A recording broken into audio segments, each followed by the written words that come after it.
Welcome to a video regarding the questions and answers and other textual activities from the first lesson in the 10th standard English textbook, Adventures in a Banyan Tree. 10th class English പാഠപുസ്തകത്തിലെ ഒന്നാം അധ്യായം Adventures in a Banyan Tree എന്ന കഥയിൽ നിന്നുള്ള scaffolding questions, അവയുടെ answers, അതുപോലെ തന്നെ മറ്റ് textual activities ഇത് സംബന്ധിച്ച ഒരു വീഡിയോ ട്യൂട്ടോറിയലിലേക്ക് ഏവർക്കും സ്വാഗതം. ഒന്നാമത്തെ ചോദ്യം, House and grounds were of grandfather's domain, but the magnificent old banyan tree was mine. Why did the boy say so? ഇങ്ങനെ ഒരു ചോദ്യമാണ് നമ്മുടെ കഥയോടൊപ്പം തന്നെ നമ്മുടെ ടെക്സ്റ്റ് ബുക്കിൽ ഒരു സ്കാഫോൾഡിംഗ് ക്വസ്റ്റ്യൻ ആയിട്ട് തന്നിരിക്കുന്നത്. എന്താണ് ഇതിൻ്റെ ആൻസർ എന്നുള്ളതാണ് നാം പരിശോധിക്കുന്നത്. വീടും പറമ്പും മുത്തച്ഛൻ്റെ ഡൊമൈൻ സാമ്രാജ്യമായിരുന്നു. എന്നാൽ അവിടെ ഉണ്ടായിരുന്ന മാഗ്നിഫിസൻറ്റ് ബാനിയൻ ട്രീ, ആ പ്രൗഢഗംഭീരമായ ആൽമരം എൻ്റേതായിരുന്നു. എന്തുകൊണ്ടാണ് കുട്ടി അങ്ങനെ പറഞ്ഞത് എന്നുള്ളതാണ് ചോദ്യം. ഇതിൻ്റെ ആൻസർ ഇതാണ്. The grandfather at the age of 65 could no longer climb the banyan tree. 65-ാം വയസ്സിൽ എത്തി നിൽക്കുന്ന മുത്തച്ഛൻ ആ ആൽമരത്തിൽ കയറാർ ഉണ്ടായിരുന്നില്ല. But the boy had made a small platform halfway up the tree.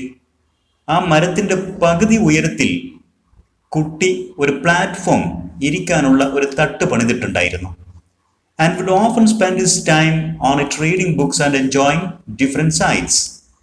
അവിടെ ഇരുന്നു കൊണ്ട് അവൻ പുസ്തകം വായിക്കുകയും പലവിധ കാഴ്ചകൾ കണ്ട് സമയം ചെലവഴിക്കുകയും ചെയ്യുമായിരുന്നു. The tree gave him endless pleasure. ആ മരം കുട്ടിക്ക് അനന്തമായ ആഹ്ലാദം, പരിധിയില്ലാത്ത സന്തോഷം നൽകിയിരുന്നു. മുത്തച്ഛൻ പ്രായക്കൂടുതൽ കൊണ്ട് ഈ മരത്തിലേക്ക് അടുക്കാറേ ഇല്ല. ആ മരം മുഴുവനും കുട്ടിയുടെ സാമ്രാജ്യമായിരുന്നു. അവനായിരുന്നു അതിൽ തട്ടുപണിതരും അതിലിരുന്ന് പുസ്തകം വായിച്ച് ആനന്ദകരമായ കാഴ്ചകൾ കണ്ട് ആ മരം അവൻ്റെ അധീനതയിൽ നിലനിർത്തിയത്. ഇതാണ് അതിൻ്റെ ആൻസർ. രണ്ടാമത്തെ question, how did the squirrel become a friend of the boy? എങ്ങനെയാണ് അണ്ണാൻ കുട്ടിയുടെ ഒരു ഫ്രണ്ടായി തീർന്നത്? Answer, in the beginning the squirrel was resentful. തുടക്കത്തിൽ സ്ക്വിറൽ റിസൻഫുൾ ആയിരുന്നു, കുറച്ച് ആംഗ്രി ആൻഡ് ഹെയ്റ്റ്ഫുൾ ആയിരുന്നു. അവനോട് കുറച്ച് വെറുപ്പും ദേഷ്യമൊക്കെ കാണിച്ച ഒരു പ്രകൃതമായിരുന്നു. But when it found that the boy did not carry a catapult or air gun, എന്നാൽ കുട്ടി അവൻ്റെ കൈവശം ആയുധങ്ങളൊന്നും വെച്ചിട്ടില്ല, കാറ്റപൾട്ട്, കവണയോ എയർ ഗണ്ണോ ഒന്നുമില്ല എന്ന് അണ്ണാൻ മനസ്സിലാക്കിയപ്പോൾ it realised that the boy was not harmful. ഈ കുട്ടി അപകടകാരിയല്ല എന്ന് അണ്ണാന് മനസ്സിലായി. And became friendly. അങ്ങനെ സൗഹൃദത്തിലാവുകയും ചെയ്തു. മൂന്നാമത്തെ question, what did the friends of the squirrel think about his friendship with a human? മനുഷ്യനുമായുള്ള ഈ ഫ്രണ്ട്ഷിപ്പ്, ഈ സൗഹൃദത്തിൻ്റെ പേരിൽ ഈ അണ്ണാൻ്റെ സുഹൃത്തുക്കൾ അവനെക്കുറിച്ച് എന്തൊക്കെയായിരുന്നു കരുതിയിട്ടുണ്ടായിരിക്കുക?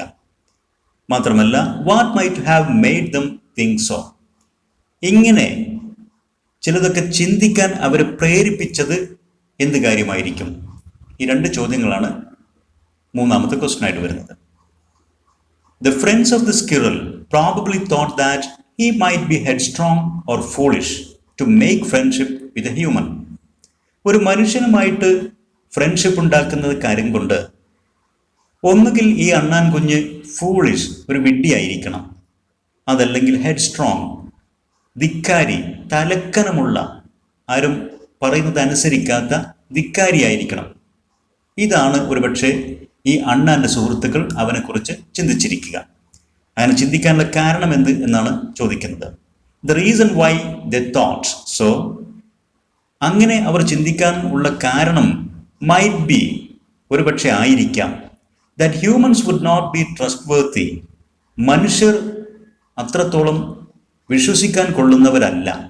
ട്രസ്റ്റ്വർത്തി എന്ന് പറഞ്ഞാൽ വിശ്വസിക്കാൻ പറ്റുന്ന, അങ്ങനെയല്ല എല്ലാ മനുഷ്യരും. And the friendship with dum could be dangerous. അവരോടുള്ള സൗഹൃദം ഒരുപക്ഷെ ഡേഞ്ചറസ് ആയേക്കാം, അപകടകരമായേക്കാം എന്നൊക്കെ ഈ അണ്ണാൻ്റെ സുഹൃത്തുക്കൾ കരുതിയിരിക്കാം. Fourth question, how was the banyan tree the noisiest place in the fixed season? Fixed season ആകുമ്പോൾ ഈ ബാനിയൻ ട്രീ ഏറ്റവും ശബ്ദ കോലാഹലം നിറഞ്ഞ സ്ഥലമായി തീരുന്നത് എങ്ങനെയായിരുന്നു? Answer: during the fig season, പഴക്കാലമാകുമ്പോൾ birds of all kinds would flock into the tree. എല്ലാത്തരം പക്ഷികളും വന്ന് ഈ മരത്തിലേക്ക് ചേക്കേറും. And squabble with each other all the time. എന്നിട്ട് അവ എല്ലാ സമയത്തും ശബ്ദം കോലാഹലം നിറച്ച പോരാട്ടം, പരസ്പരം പോരടിക്കുന്ന രൂപത്തിൽ പെരുമാറും. Making it the noisiest place. അങ്ങനെ ആ മരത്തിനെ ഏറ്റവും ശബ്ദമയമായ ശബ്ദകോലാഹലം നിറഞ്ഞ സ്ഥലമാക്കി തീർക്കുകയും ചെയ്യുമായിരുന്നു. Next question: how did the boy make the spring season funny? Spring season തമാശ നിറഞ്ഞ ആഹ്ലാദകരമായ സീസണാക്കി എങ്ങനെയായിരുന്നു കുട്ടി മാറ്റിയിരുന്നത്? Half way up the tree the boy had built a platform. ആ മരത്തിൻ്റെ പകുതി ഉയരത്തിൽ കുട്ടി ഒരു പ്ലാറ്റ്ഫോം നിർമ്മിച്ചിരുന്നു. Sitting there in the afternoons, he would read his favorite books. ഉച്ചയ്ക്ക് ശേഷമുള്ള സമയത്ത് അവൻ അവിടെ ഇരുന്നു കൊണ്ട് അവൻ്റെ ഏറ്റവും പ്രിയപ്പെട്ട പുസ്തകങ്ങൾ വായിക്കുമായിരുന്നു. And when he did not feel like reading, ഇനി അഥവാ അവന് വായിക്കാൻ താല്പര്യമില്ലാതിരിക്കുന്ന വേളകളിൽ he would enjoy looking through the banyan leaves at the world below. ആൽമരത്തിൻ്റെ ഇലകൾക്കിടയിലൂടെ താഴേക്ക് നോക്കി അവൻ കാഴ്ചകൾ കണ്ടിരിക്കുമായിരുന്നു. Thus he made the spring season funny. അങ്ങനെയൊക്കെയാണ് അവൻ ആ സ്പ്രിംഗ് സീസൺ ഫണി, രസകരമാക്കി തീർത്തത്. Question number 6. What was the incident that triggered a long-lasting excitement for the boy in summer? ആ summer കാലം മുഴുവനും, വേനൽക്കാലം മുഴുവനും അവൻ്റെ മനസ്സിൽ തങ്ങി നിൽക്കുന്ന വിധത്തിലുള്ള ഒരു എക്സൈറ്റ്മെൻറ്റ്, ഒരു ആവേശകരമായ കാര്യം അവനിലുണ്ടായി. എന്തായിരുന്നു ആ കാര്യം? അല്ലെങ്കിൽ അത്ര നീണ്ടു നിൽക്കുന്ന ഒരു ആവേശം ജനിപ്പിച്ചത് എന്തായിരുന്നു? Answer: once while he was sitting on the banyan tree. ഒരിക്കൽ അവൻ ആ ബനിയൻ ട്രീയിൽ, ആൽമരത്തിൽ ഇങ്ങനെ ഇരിക്കുമ്പോൾ, he could see a cobra and a mongoose fight to death in the garden just below him. അവൻ ഇരിക്കുന്ന മരത്തിൻ്റെ തൊട്ട് താഴെ ഉണ്ടായിരുന്ന ഗാർഡനിൽ ഒരു കോബ്രയും മംഗൂസും തമ്മിൽ ഘോരമായ പോരാട്ടത്തിൽ ഏർപ്പെട്ട് മരണത്തിൽ കലാശിക്കുന്ന വരെ ഘോരമായ ഒരു സംഘട്ടനം അവനക്ക് കാണാൻ സാധിച്ചു. This incident had enough excitement to last him through the summer. ഈ സംഭവത്തിന് ആ വേനൽക്കാലം മുഴുവനും അവൻ്റെ മനസ്സിൽ നിലനിൽക്കാൻ തക്കതായ എക്സൈറ്റ്മെന്റ് സൃഷ്ടിക്കാൻ സാധിച്ചു. ആവേശം നിലനിർത്താൻ കഴിഞ്ഞു. കീരിയും പാമ്പും തമ്മിലുള്ള പോരാട്ടം, അതിൽ ഒരാൾ മരണത്തിൽ കലാശിക്കുകയും ചെയ്തു. ആ സംഭവമാണ്. Question number 7. How did the cobra regard his opponent? തൻ്റെ എതിരാളിയെ കോബ്ര എങ്ങനെയാണ് പരിഗണിച്ചിരുന്നത്, കണ്ടിരുന്നത്? Were they true warriors? സത്യത്തിൽ അവർ രണ്ടുപേരും കഴിവുറ്റ പോരാളികൾ, വാരിയേഴ്സ്, യോദ്ധാക്കൾ ആയിരുന്നുവോ?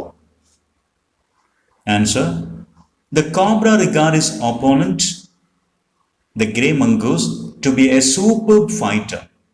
കോബ്ര തൻ്റെ എതിരാളിയായ ഗ്രേ മംഗൂസ്, ചാരനിറത്തിലുള്ള ആ കീരിയെ കണ്ടിരുന്നത് ആസ് എ സൂപ്പർ ഫൈറ്റർ, ഒരു കഴിവുറ്റ ഫൈറ്റർ, പോരാളിയായിട്ട് തന്നെയാണ്, ഒരു സൂപ്പർ ഫൈറ്റർ ആയിട്ട് തന്നെയാണ് പരിഗണിച്ചിരുന്നത്.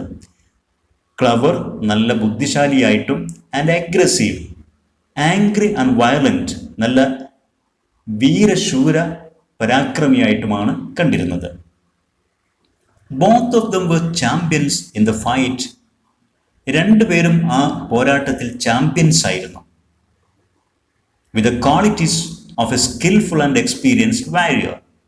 നല്ല പരിചയമുള്ള, നല്ല കഴിവുറ്റ വാരിയർ, യോദ്ധാവിൻ്റെ ഗുണങ്ങളടങ്ങിയ രണ്ട് ചാമ്പ്യൻസ് തന്നെയായിരുന്നു ഇവർ രണ്ടുപേരും. Question number 8. How did the mongoose manage to escape from the snake's bite? പാമ്പിൻ്റെ കടികളിൽ നിന്ന് മംഗൂസ് സാധാരണ രക്ഷപ്പെട്ടിരുന്നത് എങ്ങനെയായിരുന്നു? The mongoose managed to escape from the snake's bite by pushing his tail. കീരി അതിൻ്റെ വാല്, ബുഷ്, ഒരു കുറ്റിക്കാട് പോലെ അതിൻ്റെ രോമൊക്കെ വിടർത്തി നിർത്തുമായിരുന്നു. മാത്രമല്ല the hair on spine also stood up. അതിൻ്റെ മുതുകത്തുണ്ടായിരുന്ന സ്പൈൻ എന്ന് പറഞ്ഞാൽ സ്പൈനൽ കോഡ്, നമ്മുടെ ബാക്ക് ബോൺ, നട്ടൽ എന്നൊക്കെ പറയുന്ന, ഇവിടെ കീരിയുടെ പുറം ഭാഗം, അതിൻ്റെ മുതുക് ഭാഗം, അവിടെ ഉണ്ടായിരുന്ന രോമവും അത് സ്റ്റുഡ് അപ്പ്, നല്ലോണം ഉയർത്തി നിർത്തുമായിരുന്നു. And the thickness of the hair, അങ്ങനെ ഉയർന്നു നിൽക്കുന്ന ഈ രോമങ്ങളുടെ കട്ടി, saved him from the snake's bite, പാമ്പ് കടിയിൽ നിന്ന് മിക്കപ്പോഴും കീരിയെ രക്ഷപ്പെടുത്തുമായിരുന്നു. Question number 9. The cobra was a good fighter. Pick out one of his fighting techniques. Cobra നല്ല ഒരു ഫൈറ്റർ ആയിരുന്നു. കോബ്രയുടെ ഫൈറ്റിംഗ് ടെക്നിക്ക്, ആ പോരാട്ടത്തിൻ്റെ ടെക്നിക്കിൻ്റെ ഒരു ഉദാഹരണം കഥയിൽ നിന്ന് എടുത്തെഴുതുക. One of the cobra's fighting techniques was that it would sway slowly from side to side. പാമ്പിൻ്റെ fighting ടെക്നിക്കിൽ ഒന്ന് ഇതായിരുന്നു. അതിങ്ങനെ ഉയർന്ന് ശരീരം പൊക്കി നിർത്തി ഒരു വശത്തു നിന്ന് മറ്റൊരു വശത്തേക്ക് ഇങ്ങനെ ആടി ഉലയും. സ്വേ എന്ന് പറഞ്ഞാൽ move from side to side എന്നർത്ഥം. ഒരു വശത്തേക്ക് അല്ലെങ്കിൽ മറുവശത്തേക്ക് അങ്ങോട്ടും ഇങ്ങോട്ടും ഇങ്ങനെ ആടി ഉലയും. എന്നിട്ട് trying to mesmerize the mongoose, മംഗൂസിനെ മെസ്മറൈസ് ചെയ്യാൻ, അതിനെ ഹിപ്നോട്ടൈസ് ചെയ്യാൻ, അതിൻ്റെ മനസ്സ് മാറ്റാൻ, അതിൻ്റെ ശ്രദ്ധ തെറ്റിക്കാൻ ശ്രമിക്കുമായിരുന്നു. Into making a false move, എന്നിട്ട് ആ കീരിയെ കൊണ്ട് തെറ്റായ ഒരു ആക്രമണം, തെറ്റായ ഒരു മൂവ്, ചലനം സൃഷ്ടിക്കാൻ അതിനെ പ്രേരിപ്പിച്ചുകൊണ്ടാണ് ഇങ്ങനെ ആടി ഉലയുന്നത്. ഇതായിരുന്നു. Question number 10. The mongoose proved that he was clever. Can you cite any instance of his cleverness? നമ്മുടെ കീരി നല്ലൊരു ക്ലവർ ഫൈറ്റർ ആണെന്ന് തെളിയിച്ചു. എന്നാൽ അവൻ്റെ ക്ലവർനെസ് തെളിയിക്കുന്ന അതിൻ്റെ ഒരു ഉദാഹരണം നിങ്ങൾക്ക് ഈ കഥയിൽ നിന്ന് ഉദ്ധരിക്കാമോ? ഇതാണ് ചോദ്യം. Answer: the mongoose moved forward quickly until he was within the cobra's reach. കീരി വളരെ പെട്ടെന്ന് പാമ്പിൻ്റെ കൈപ്പിടിയിലെത്തും എന്ന തരത്തിൽ മുന്നോട്ട് കുതിച്ചു.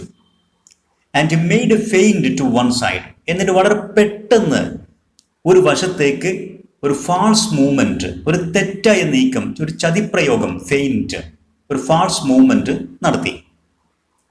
This clever attempt made the cobra strike. ഈ പെട്ടെന്നുള്ള ആ ഫാൾസ് ചലനം പാമ്പിനെ കൊണ്ട് കൊത്താൻ നിർബന്ധിതനാക്കി. പാമ്പ് ഇതിൽ വീണ്, ഈ ചതിയിൽ വീണ് കീരിയെ ആഞ്ഞു കൊത്തി. But it jumped neatly to one side, misleading it from the aim.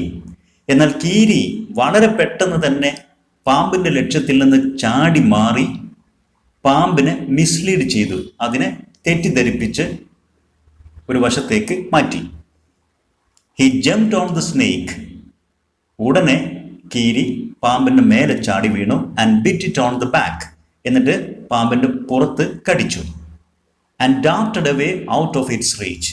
എന്നിട്ട് വളരെ പെട്ടെന്ന് തന്നെ പാമ്പിൻ്റെ പിടിയിൽ നിന്ന് കുതിച്ചു മാറി. ഡാർട്ടഡ് എന്ന് പറഞ്ഞാൽ ജംപ്ഡ് അവേ, അത് ചാടി മാറുകയും ചെയ്തു. As swiftly as he could. അവനെ കൊണ്ട് കഴിയുന്ന അത്ര പെട്ടെന്ന് ഇതെല്ലാം ചെയ്തു. ഇതായിരുന്നു കീരിയുടെ ക്ലെവർനെസ്സിൻ്റെ ഉദാഹരണം. പാമ്പിനെ കൊണ്ട് ഒരു ഫെയിൻറ്റ് മൂവ്, ഒരു തെറ്റായ ശ്രമം നടത്തിച്ചു, രക്ഷപ്പെട്ടു. Question 11. What were the reactions of the spectators when the cobra struck? ഈ ഫൈറ്റ് കണ്ടുകൊണ്ടിരുന്ന സ്പെക്ടാക്ടേഴ്സ്, ഓഡിയൻസ് ഉണ്ടായിരുന്നു അവിടെ രണ്ട് പേര്, മൈനയും ക്രോയും. അവരുടെ റിയാക്ഷൻ എന്തായിരുന്നു എന്നാണ് ചോദ്യം. When the cobra struck, the spectators, the crow and the myna, കാക്കയും മൈനയും, hurled themselves at it. അവർ രണ്ടുപേരും എടുത്തെറിഞ്ഞ പോലെ നേരെ കുതിച്ചു. ഹേൾഡ് എന്ന് പറഞ്ഞാൽ കുതിച്ചു എന്നാണ് അർത്ഥം. at it, പാമ്പിന് നേരെ. But they collided heavily in the mid-air. പക്ഷേ അവർ അന്തരീക്ഷത്തിൽ പരസ്പരം കൂട്ടിമുട്ടുകയാണ് ചെയ്തത്. And returned to the cactus plant shrieking at each other. എന്നിട്ട് പരസ്പരം മുഖമുഖം നോക്കിക്കൊണ്ട് ഷ്രീക്ക് ശബ്ദത്തിൽ, ഉച്ചത്തിൽ നിലവിളി ശബ്ദമുണ്ടാക്കിക്കൊണ്ട് അവരുടെ ഇരിപ്പിടമായ കാക്ടസ് പ്ലാന്റ്, ആ കള്ളിമുൾ ചെടിയിലേക്ക് തന്നെ തിരിച്ചു പറന്ന് അവിടെ വന്നിരിക്കുകയും ചെയ്തു. Question number 12. How did the crow push itself into trouble? എങ്ങനെയാണ് കാക്ക അത് സ്വയം ട്രബിളിലേക്ക് എത്തപ്പെട്ടത്? Answer, both the crow and the myna dived at the cobra. രണ്ടുപേരും കാക്കയും മൈനയും കോബ്രക്ക് നേരെ കുതിച്ചു. But missed their aim. എന്നാൽ അവരുടെ ലക്ഷ്യം അവർക്ക് തെറ്റി. The myna flew on. എന്നാൽ ലക്ഷ്യം തെറ്റിയ മൈന ഫ്ലൂ ഓൺ, അത് നേരെ മുന്നോട്ട് തന്നെ പറന്നു പോയി. And reached it's perch. എന്നിട്ട് അതിൻ്റെ ഇരിപ്പിടത്തിൽ അത് ചെന്നിരിക്കുകയും ചെയ്തു. ലക്ഷ്യം തെറ്റിയെങ്കിലും മൈന മുന്നോട്ട് തന്നെ കുതിച്ച് അത് പറന്ന് അതിൻ്റെ ഇരിപ്പിടത്തിൽ ചെന്നിരുന്നു. എന്നാൽ the crow tried to pull up in the mid air and turn back. ലക്ഷ്യം തെറ്റിയ കാക്ക അന്തരീക്ഷത്തിൽ ഒന്ന് പൊങ്ങിയിട്ട് അവിടെ നിന്ന് തന്നെ തിരിയാൻ ശ്രമിച്ചു. മുന്നോട്ട് പറന്നു പോയില്ല. മൈന പോയ പോലെ ലക്ഷ്യം തെറ്റിയ ആ പൊസിഷനിൽ നിന്നുകൊണ്ട് ഉയർന്ന് ഒന്ന് ഇങ്ങോട്ട് തന്നെ തിരിച്ചു പറക്കാൻ ശ്രമം നടത്തി. ഇൻ ദ സെയിം സെക്കൻഡ്, എന്നാൽ ആ ശ്രമം നടത്തിയ അതേ നിമിഷം, the cobra whipped his head back. പാമ്പ് അതിൻ്റെ തല ശക്തമായിട്ട് ഇങ്ങ് തിരിച്ചു. വിപ്ഡ്, ഒരു ചാട്ടവാർ കൊണ്ട് അടിക്കുന്ന പോലെ ശക്തമായിട്ട് അടിച്ചു. And struck with great force. ആ ശക്തിയിൽ പാമ്പിൻ്റെ തല കാക്കയുടെ ശരീരത്തിൽ സ്ട്രക്ക്, കൂട്ടിമുട്ടി. His snout thudding against the crow's body. പാമ്പിൻ്റെ സ്നൂട്ട് എന്ന് പറഞ്ഞാൽ ഒരു ജീവിയുടെ മൂക്ക്, വായ അടങ്ങുന്ന മുൻഭാഗം. ആ പാമ്പിൻ്റെ തലയുടെ മുൻഭാഗം thud against the crow's body, കാക്കയുടെ ശരീരത്തിൽ ശക്തമായി കൂട്ടിയടി. Question number 13. Why is the myna said to be wise? എന്തുകൊണ്ടാണ് മൈന വളരെ ബുദ്ധിപരമായ തീരുമാനം എടുത്തു അല്ലെങ്കിൽ ബുദ്ധിമതിയായിരുന്നു എന്ന് പറയപ്പെടാനുള്ള കാരണം? The myna was wise because it decided to refrain from interfering again in the fight between the cobra and the mongoose. മൈന ബുദ്ധിപരമായ ഒരു തീരുമാനമെടുത്തു. It decided to refrain from interfering. വീണ്ടും ഇടപെടുന്നതിൽ നിന്ന്, ആ ഫൈറ്റിൽ വീണ്ടും ഇടപെടുന്നതിൽ നിന്ന് മാറി നിൽക്കാൻ. റിഫ്രൈൻ ഫ്രം എന്ന് പറഞ്ഞാൽ മാറി നിൽക്കുക, വിട്ടു നിൽക്കുക. അങ്ങനെ ഒരു തീരുമാനമെടുത്തു. കീരിയും പാമ്പും തമ്മിലുള്ള പോരാട്ടത്തിൽ ഇനിയും പങ്കെടുക്കേണ്ടതില്ല. കാക്കയ്ക്ക് അപകടം സംഭവിച്ചു. അതിൻ്റെ ആ അപകടത്തിൽ നിന്ന് പാഠം ഉൾക്കൊണ്ടുകൊണ്ട് ഇനി അതിൽ പങ്കെടുക്കേണ്ടതില്ല എന്നുള്ള ഒരു തീരുമാനം മൈന എടുത്തു. അത് വളരെ ഒരു വൈസ് തീരുമാനമായിരുന്നു, ബുദ്ധിപരമായ തീരുമാനമായിരുന്നു. Question 14. Who won the battle? What made the myna peer into the bushes? ആരാണ് ബാറ്റിൽ ജയിച്ചത്? എന്തുകൊണ്ടാണ് മൈന അല്ലെങ്കിൽ മൈനയെ ആ കുറ്റിക്കാട്ടിലേക്ക് എത്തി നോക്കാൻ പ്രേരിപ്പിച്ച കാര്യമെന്തായിരുന്നു? 2 ചോദ്യങ്ങളാണ്. The mongoose won the battle. കീരിയാണ് ബാറ്റിൽ ജയിച്ചത്. The myna peered into the bushes because the mongoose had dragged the dying cobra into the bushes, gripping it round the hood. മൈന ആ കുറ്റിക്കാട്ടിലേക്ക് എത്തി നോക്കാനുള്ള കാരണം, കീരി ആ ഡൈയിങ് കോബ്ര, മരിക്കാറായ ആ കോബ്രയെ ഡ്രാഗ്ഡ്, വലിച്ചിഴച്ചുകൊണ്ട് പോയിരിക്കുന്നു കുറ്റിക്കാട്ടിലേക്ക്. എങ്ങനെയാ? ഗ്രിപ്പിംഗ്, പിടിച്ചുകൊണ്ട്, ഇറ്റ് റൗണ്ട് ദ ഹുഡ്, ആ പാമ്പിൻ്റെ ഹുഡ്, അതിൻ്റെ പത്തിക്ക് ചുറ്റും കടിച്ചു പിടിച്ച് ആ കുറ്റിക്കാട്ടിലേക്ക് വലിച്ചിഴച്ചുകൊണ്ട് പോയി. എന്താണ് അവിടെ സംഭവിക്കുന്നത് എന്നറിയാൻ വേണ്ടിയിട്ടാണ് മൈന അങ്ങോട്ട് പിയേർഡ്, എത്തി നോക്കിയത്. Question number 15. What prevented grand father from timing the mongoose? ഈ മംഗൂസിനെ, കീരിയെ ഗ്രാൻഡ് ഫാദർ ടൈമിങ്, ഇണക്കി വളർത്തിയില്ല, അതിനെ ഇണക്കിയില്ല. എന്താണ് ഗ്രാൻഡ് ഫാദറിനെ ഇണക്കുന്നതിൽ നിന്നും തടഞ്ഞത്? Prevented. Answer, the grandfather knew that a wild mongoose was better than a domesticated one to keep snakes away from the garden. ഒരു ഇണങ്ങിയ, മനുഷ്യനോട് ഇണങ്ങിയ, domesticated എന്ന് പറഞ്ഞാൽ timed, ഇണങ്ങിയ, അങ്ങനെയുള്ള ഒരു മംഗൂസിനേക്കാളും നല്ലത് ഒരു വൈൽഡ് മംഗൂസാണ്. ഇണങ്ങാത്ത, വന്യമായ ഒരു കീരിയാണ് ഇണങ്ങിയ കീരിയേക്കാളും നല്ലത്. എന്തിന്? To keep snakes away from the garden. തൻ്റെ ആ ഗാർഡനിൽ നിന്ന് പാമ്പുകളെയൊക്കെ തുരത്താൻ, പാമ്പുകളെയൊക്കെ ഓടിക്കാൻ നല്ലത് എപ്പോഴും വൈൽഡ് ആയിട്ടുള്ള മംഗൂസ് ആണെന്നുള്ളത് ഗ്രാൻഡ് ഫാദർക്ക് അറിയാമായിരുന്നു. So he never tried to time the mongoose. അതുകൊണ്ട് തന്നെ അദ്ദേഹം ഒരിക്കലും ആ മംഗൂസിനെ ടൈം ചെയ്യാൻ, ഇണക്കി വളർത്താൻ ശ്രമിച്ചില്ല. Question 16. Why would grandmother forgive the mongoose for stealing the eggs? നാം കഥയിൽ മനസ്സിലാക്കി ഇടയ്ക്കൊക്കെ മംഗൂസ് ഗ്രാൻഡ് മദറുടെ കോഴിക്കൂട്ടിൽ പോയിട്ട് അവിടുന്ന് കോഴിമുട്ട മോഷ്ടിക്കാറുണ്ടായിരുന്നു. എന്നാൽ ഗ്രാൻഡ് മദർ അതെല്ലാം ക്ഷമിച്ചു. എന്തുകൊണ്ട്? Answer: that grandmother would forgive the mongoose for stealing the eggs because it had not harmed the hens. കാരണം, അത് ക്ഷമിക്കാനുണ്ടായിരുന്ന കാരണം, ഒരിക്കലും കീരി had not harmed, ഒരിക്കലും അത് വേദനിപ്പിച്ചിട്ടുണ്ടായിരുന്നില്ല, ആക്രമിച്ചിട്ടുണ്ടായിരുന്നില്ല the hens, കോഴികളെ. and it would keep snakes away from the house. മാത്രവുമല്ല, വീട്ടിൽ നിന്നും പാമ്പുകളെയൊക്കെ അകറ്റി നിർത്താൻ കീരി സഹായകവുമായിരുന്നു. അപ്പോൾ ഇടയ്ക്കൊക്കെ വല്ല കോഴിമുട്ടയും മോഷ്ടിച്ചാലും ഒരിക്കലും കോഴിയെ അത് ആക്രമിച്ചിരുന്നില്ല. മാത്രമല്ല, പാമ്പുകളെ തുരത്താനും കീരി സഹായകരമായിരുന്നു. അതുകൊണ്ടാണ് കോഴിമുട്ട മോഷ്ടിക്കുന്നത് grand mother ക്ഷമിച്ചത്. Question 17. Who was the new friend of the squirrel? How did they enjoy their friendship? ആരായിരുന്നു അണ്ണാൻ്റെ പുതിയ ചങ്ങാതി? എങ്ങനെയായിരുന്നു അവരുടെ സൗഹൃദം അവർ ആഘോഷിച്ചത്?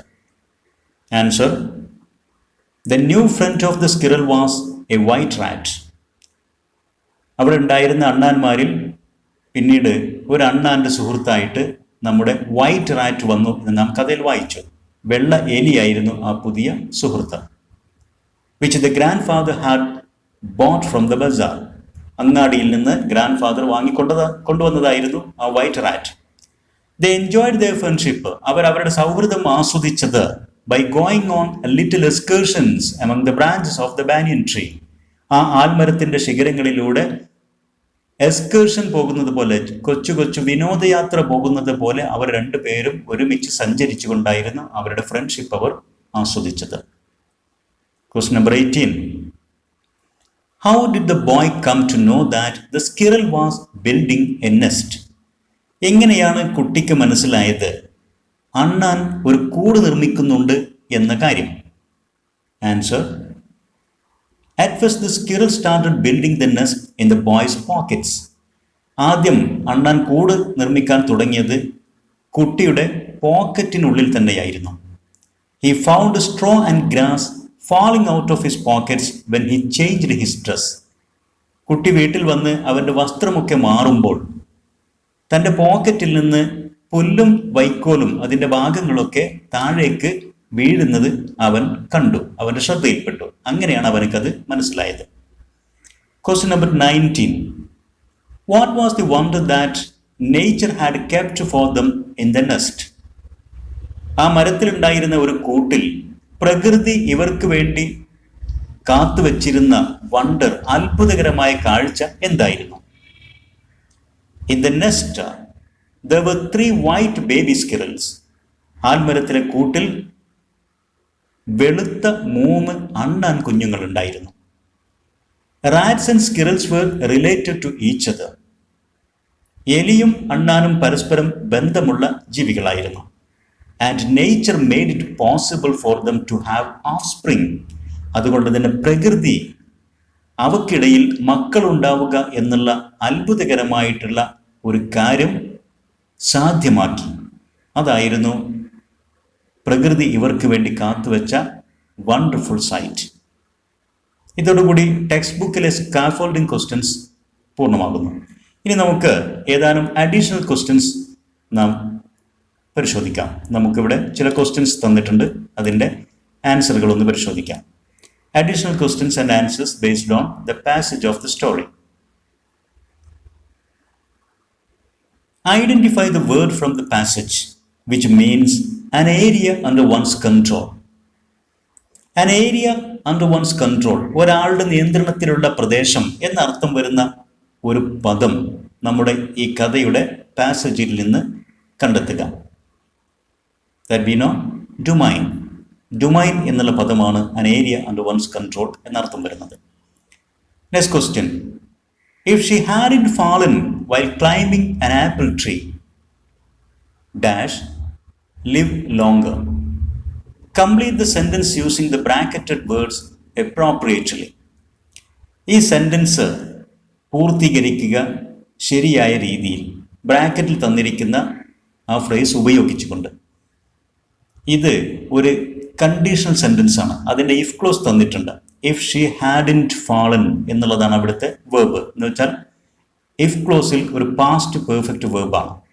അപ്പോൾ മെയിൻ ക്ലോസിലെ വേർബ് നാം അനുയോജ്യമായ രീതിയിലേക്ക് അഡ്ജസ്റ്റ് ചെയ്യണം. ലിവ് ലോങ്കർ എന്നുള്ള ആ വേർബ് ഉപയോഗിച്ചുകൊണ്ട്. ആൻസർ ഇതാണ്.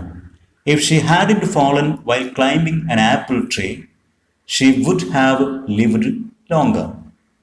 ഇഫ് ക്ലോസിൽ പാസ്റ്റ് പെർഫെക്റ്റ് വരുമ്പോൾ മെയിൻ ക്ലോസിൽ would plus have plus past participle എന്ന രൂപത്തിലായിരിക്കണം വേർബ് എന്നുള്ളതാണ് കണ്ടീഷണൽ സെൻറ്റൻസിൻ്റെ നിയമം. അതാണ് ഇവിടെ ചെയ്തത്. She would have lived longer. Question 22. Identify the word from the passage which means a confusing network of paths and passages. ആശയക്കുഴപ്പമുണ്ടാക്കുന്ന വഴികളുടെ, കെട്ടുപിണഞ്ഞ വഴികളുടെ ഒരു നെറ്റ്വർക്ക് എന്നർത്ഥം വരുന്ന ഒരു പദം ഈ കഥയുടെ പാസേജുകളിൽ നിന്ന് കണ്ടെത്തുക. നമുക്കറിയാം മെയ്സ് എന്ന പദത്തിൻ്റെ അർത്ഥമാണത്. Answer is maize. Question 23. In the spring, when the banyan tree was full of small red figs, birds of all kinds would flock into its branches. ഇത് നമ്മുടെ കഥയിലെ ഒരു സെൻറ്റൻസ് ആണ്. ക്വസ്റ്റ്യൻ ഇതാണ്. Identify the noun phrase in the subject position. ഈ സെൻറ്റൻസിലെ subject ഭാഗത്തുള്ള noun phrase കണ്ടെത്തുക. ദ ഹെഡ് നൗൺ എന്നിട്ട് that acts as the subject. സബ്ജക്റ്റായിട്ട് പ്രവർത്തിക്കുന്ന ഹെഡ് നൗണും കണ്ടെത്തുക. അപ്പോൾ സബ്ജക്റ്റ് പൊസിഷനിലുള്ള മൊത്തം നൗൺ ഫ്രേസ് കണ്ടെത്തണം. അതിലെ സബ്ജക്റ്റായിട്ട് വരുന്ന ഹെഡ് നൗൺ കണ്ടെത്തണം. And the subordinate clause in the sentence. സെൻറ്റൻസിലെ ഒരു സബോർഡിനേറ്റ് ക്ലോസും കണ്ടെത്തുക. Answer. In the subject position ഉള്ള noun phrase NP, noun phrase in the subject position. Birds of all kinds എന്നുള്ളതാണ് സബ്ജക്റ്റ് പൊസിഷനിലുള്ള noun phrase. Head noun as the subject. അതിലത്തെ head noun birds എന്നുള്ളതാണ്. ഇനി ദ സബോർഡിനേറ്റ് ക്ലോസ്, ഇതിൽ പറയുന്ന ഒരു subordinate clause when the banyan tree was full of small red figs എന്നുള്ളതാണ് subordinate close. ഇനി question 24. What were some of the books that made up the boy's bag of mixed reading? പല തരത്തിലുള്ള പുസ്തകങ്ങൾ അവൻ വായിച്ചിട്ടുണ്ടായിരുന്നു. ഏതൊക്കെയായിരുന്നു ആ പുസ്തകങ്ങൾ എന്നുള്ളതാണ് ചോദ്യം. Answer. Treasure Island, Huckleberry Finn, the Mowgli stories, novels of Edgar Rice Burroughs and Louisa May Alcott. ഇതൊക്കെയായിരുന്നു ആ പുസ്തകങ്ങൾ. Next question. What were some of the sights he would see sitting on the tree when he was not reading? മരത്തിൽ ഇരുന്ന് പുസ്തകം വായിക്കാതിരിക്കുമ്പോൾ അവിടെ ഇരുന്ന് മിക്കപ്പോഴും കാണാറുണ്ടായിരുന്ന പതിവ് കാഴ്ചകൾ എന്തൊക്കെയായിരുന്നു എന്നുള്ളതാണ് ചോദ്യം. Answer. Sometimes he would see his grandma hanging up or taking down the washing. ചിലപ്പോഴൊക്കെ ഗ്രാൻഡ്മ വാഷിംഗ്, അലക്കിയ തുണികൾ വിരിക്കുന്നതും ഉണങ്ങിയവ തിരിച്ചെടുക്കുന്നതുമായ കാഴ്ച കാണും. Cooks quarrelling with a fruit vendor. പഴം പച്ചക്കറി കച്ചവടക്കാരുമായിട്ട് കുക്സ്, പാചകക്കാർ തർക്കിക്കുന്നത് കാണും. Or the grandfather grumbling at the Indian marigold in the garden. ഗ്രാൻഡ് ഫാദറുടെ ഗാർഡനിൽ ഉണ്ടായിരുന്ന മാരിഗോൾഡ് ചെടികൾ, അവയോട് ഗ്രംബ്ലിംഗ്, പരാതിപ്പെടുന്ന മുത്തച്ഛനെയും കാണാറുണ്ടായിരുന്നു. Next question. In a clearing beneath the tree, in bright sunshine, they came face to face. ഇത് കഥയിലെ ഒരു സെൻറ്റൻസ് ആണ്. ക്വസ്റ്റ്യൻ ഇതാണ്. Identify the prepositional phrases and the verb phrase in the sentence. സെൻറ്റൻസിലെ പ്രിപ്പോസിഷണൽ ഫ്രേസുകളും വേർബ് ഫ്രേസും കണ്ടെത്തുക.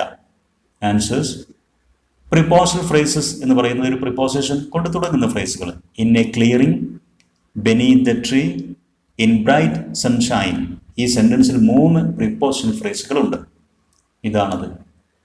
Then verb phrase എന്നുള്ളത് അതിലത്തെ മെയിൻ വേർബ് കൊണ്ട് തുടങ്ങുന്ന ആ phrase. Came face to face in a clearing beneath the tree in the bright sunshine.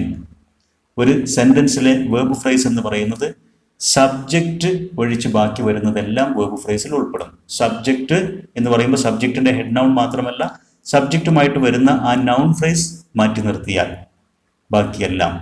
ഈ സെന്റൻസിൽ ദേ എന്നുള്ളത് മാത്രമാണ് ഇവിടുത്തെ സബ്ജക്റ്റ്. അതൊഴിച്ച് നിർത്തിയാൽ കെയിം ഫേസ് ടു ഫേസ് എന്ന് തുടങ്ങുന്ന ആ ഭാഗം തൊട്ട് in a clearing beneath the tree, in bright sunshine തുടങ്ങുന്ന മൊത്തം ഭാഗങ്ങൾ. Then 27. The mongoose bushed his tail. Here the word bush is used as a verb. ഈ സെന്റൻസ് നമ്മുടെ കഥയിലുള്ളതാണ്. ഇവിടെ ബുഷ്ഡ് എന്നുള്ളത് ഒരു വേർബ് ആയിട്ടാണ് ഉപയോഗിച്ചിരിക്കുന്നത്. ക്വസ്റ്റ്യൻ ഇതാണ്: construct another sentence using Bush as A noun. Bush എന്നുള്ളത് ഒരു നൗൺ ആയിട്ടും ഉപയോഗിക്കാവുന്നതാണ്. അത്തരത്തിൽ ഒരു നൗൺ ആയിട്ട് ഉപയോഗിക്കുന്നതിന് ഒരു എക്സാമ്പിൾ സെന്റൻസ് നൽകുക. Answer: the mongoose dragged the dying snake into the nearby bush. ആ കീരി ചാകാൻ പോകുന്ന ആ പാമ്പിനെ അടുത്തുണ്ടായിരുന്ന ബുഷ്, കുറ്റിക്കാട്ടിലേക്ക് കൊണ്ടുപോയി. ഇവിടെ വലിച്ചു കൊണ്ടുപോയി എന്ന് പറയുമ്പോൾ ബുഷ് എന്നുള്ളത് ഇവിടെ കുറ്റിക്കാട് എന്നുള്ള നൗൺ ഫോമാണ്. Next question: The banyan tree was also the setting for what we were to call the strange cases of the grey squirrel and the white rat. What was the strange case? ഈ മുകളിൽ പറഞ്ഞ sentence കഥയിൽ നിന്നുള്ളതാണ്. എന്തായിരുന്നു അതിലത്തെ ആ strange case, വിചിത്രമായ കാര്യം? ഇതായിരുന്നു answer. The white rat became the father of 3 little white squirrels.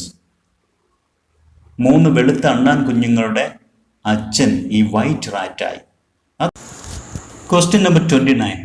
The following table contains some significant words from the story and their definitions in the jumbled order. Match them suitably. ഇവിടെ 29ാമത്തെ ക്വസ്റ്റ്യനിൽ ഒരു ആക്ടിവിറ്റിയാണ് നൽകിയിരിക്കുന്നത്.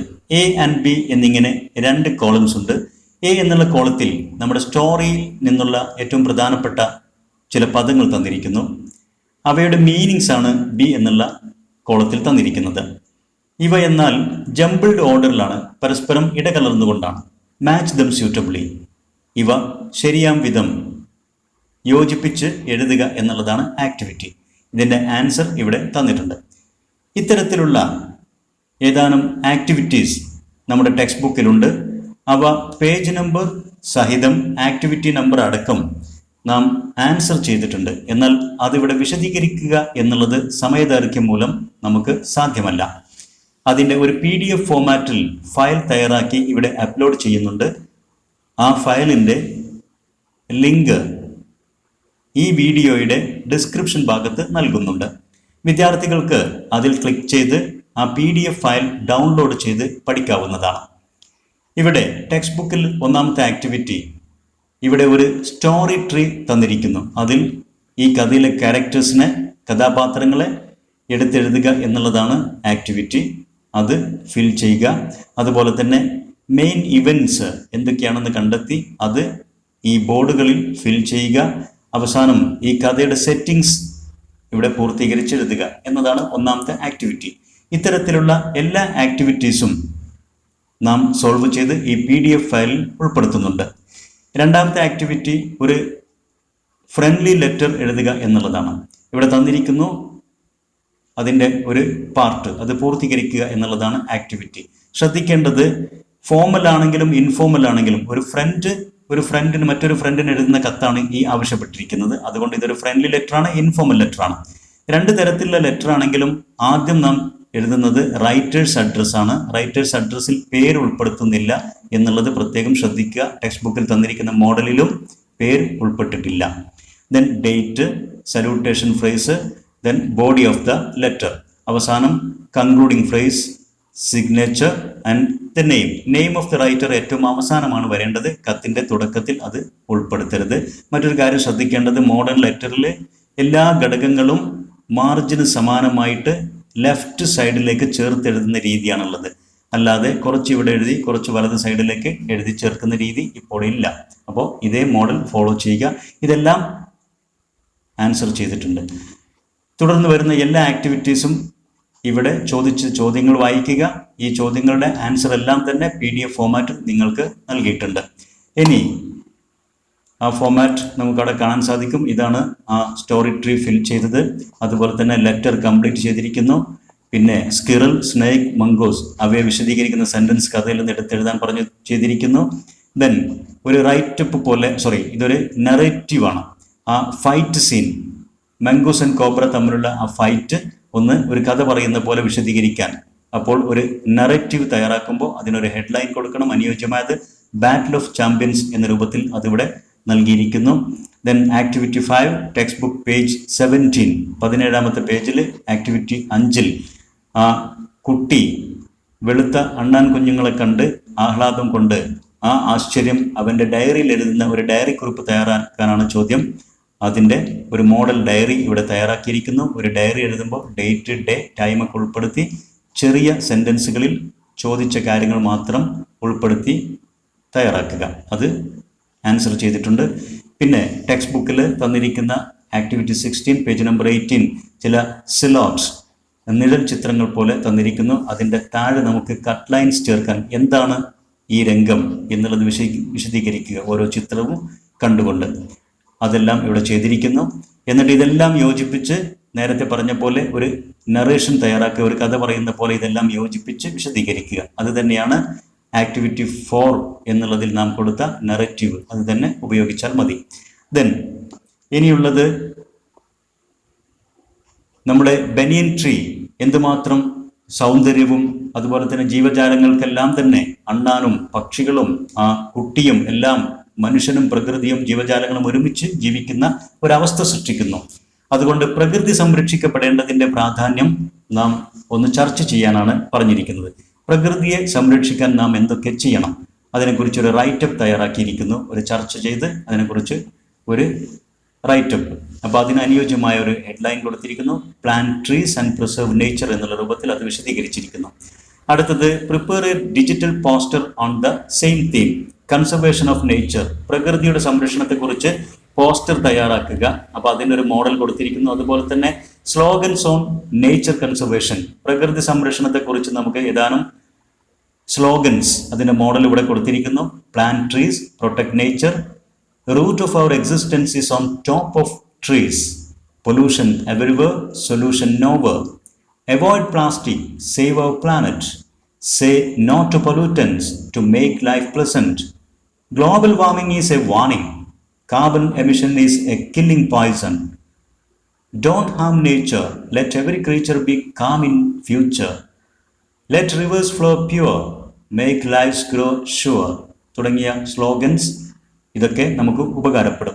തുടർന്ന് നമുക്ക് ഏതാനും ചിത്രങ്ങളും ഈ ചിത്രത്തിൽ നിന്ന് നാം ചില ഇഷ്യൂസ്, പ്രോബ്ലംസ് മനസ്സിലാക്കുക, അതിൻ്റെ ഇമ്പാക്റ്റുകൾ നാം നമ്മുടേതായ ഭാഷയിൽ എഴുതി ചേർക്കുക. ഇത്തരം ആക്ടിവിറ്റീസ് എല്ലാം തന്നെ നാം ഇവിടെ സോൾവ് ചെയ്തിട്ടുണ്ട്. പിന്നെ ഒരു ഇമാജിനറി ക്വസ്റ്റ്യൻ ഇവിടെ കൊടുത്തിരിക്കുന്നു. English club save the earth എന്നുള്ള വിഷയം വെച്ചുകൊണ്ട് ഒരു സെമിനാർ സംഘടിപ്പിക്കുന്നു. അതിൻ്റെ ഒരു നോട്ടീസ് തയ്യാറാക്കുക. ആ ഒരു മോഡൽ നോട്ടീസ് ഇവിടെ ഉണ്ടാക്കിയിട്ടുണ്ട്. അങ്ങനെ ഒരു സെമിനാർ നടന്നു എന്ന് സങ്കല്പിക്കുക. അവസാനം ആ സെമിനാറിൻ്റെ ഒരു റിപ്പോർട്ട് തയ്യാറാക്കുക, ഒരു സെമിനാർ റിപ്പോർട്ട്. അതിൻ്റെ ഒരു മോഡലും ഇവിടെ നൽകിയിരിക്കുന്നു. ഇനി ലെറ്റ്സ് ലേൺ അബൌട്ട് വേർഡ്സ് എന്നുള്ള ടെക്സ്റ്റുവൽ ആക്ടിവിറ്റീസിൻ്റെ ഭാഗമായിട്ട് page number 20 activity 1 snake and mongoose, ഈ രണ്ട് വാരിയേഴ്സ് പോരാളികൾ, അവരുമായി ബന്ധപ്പെട്ട പദങ്ങളും ഫ്രേസുകളും തിരഞ്ഞെടുത്ത് എഴുതാൻ ക്വസ്റ്റ്യൻ ഉണ്ട്. അതും ഇവിടെ ആൻസർ ചെയ്തിരിക്കുന്നു. ദെൻ ഇവിടെ അണ്ടർലൈൻ ചെയ്തിരിക്കുന്ന ചില പദങ്ങൾക്ക് സിനോണിംസ്, പര്യായ പദങ്ങൾ എടുത്തെഴുതാം.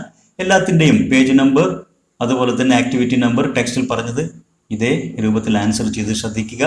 പിന്നെ വേർഡ് കാർഡ് തയ്യാറാക്കാൻ ആവശ്യപ്പെട്ടത് ആൻസർ ചെയ്തിരിക്കുന്നു. ദെൻ ആഡ്ജക്റ്റീവിൻ്റെ degree of comparison 3 degree of comparison ഉണ്ട്. ഏറ്റവും ലോ ലെവലിൽ വരുന്നത് സാധാരണ പോസിറ്റീവ് ഡിഗ്രി.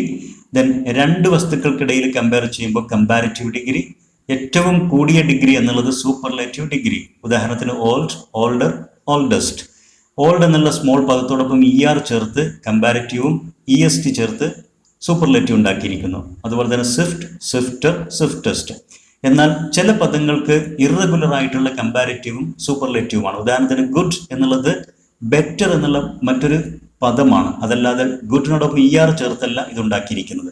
അതുപോലെ തന്നെ ബെസ്റ്റ് ഒരു വ്യത്യസ്ത പദമാണ്.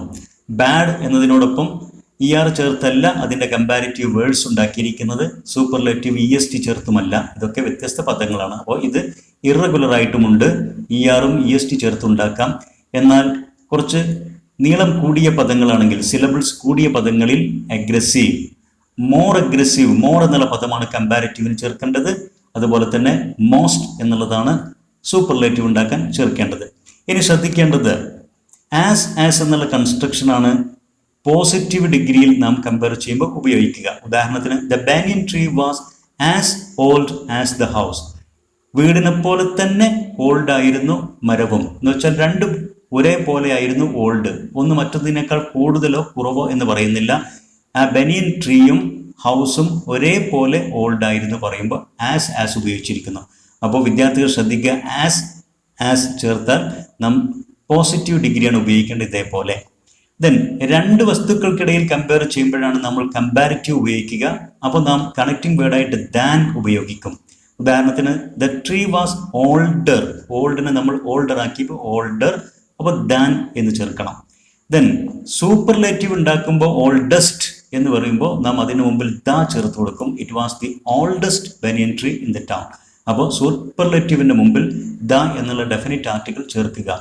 ഈ ഒരു സ്ട്രക്ചർ ഓർത്തുകൊണ്ട് നമുക്കിവിടെ കുറച്ച് 10 സെൻറ്റൻസുകൾ ഡാഷ് ഫില്ല് ചെയ്യാൻ തന്നിട്ടുണ്ട്. അനുയോജ്യമായത് ബ്രാക്കറ്റിൽ നിന്ന് എടുത്തെഴുതാൻ. ഇതിൻ്റെ എല്ലാം തന്നെ ആൻസർ ഇവിടെ ചെയ്തിട്ടുമുണ്ട്. ഇനി വിദ്യാർത്ഥികൾ ചെയ്യേണ്ടത് ഈ വീഡിയോയുടെ ഡിസ്ക്രിപ്ഷനിൽ നൽകിയിരിക്കുന്ന ലിങ്ക് ക്ലിക്ക് ചെയ്ത് ഈ PDF ഫയൽ ഡൗൺലോഡ് ചെയ്ത് കാര്യങ്ങൾ ശരിയാം വിധം പഠിച്ച് മനസ്സിലാക്കുക. ഇതുവരെ വിശദീകരിച്ച കാര്യങ്ങൾ നിങ്ങൾക്ക് ഉപകാരപ്പെടും, മനസ്സിലായിരിക്കും എന്നുള്ള വിശ്വാസത്തിൽ നിർത്തുന്നു. English Eduport edu video YouTube channel subscribe ചെയ്യുക, ഷെയർ ചെയ്യുക. നിങ്ങളുടെ വിലപ്പെട്ട അഭിപ്രായങ്ങളും നിർദ്ദേശങ്ങളും കമൻറ്റ് ചെയ്യുക.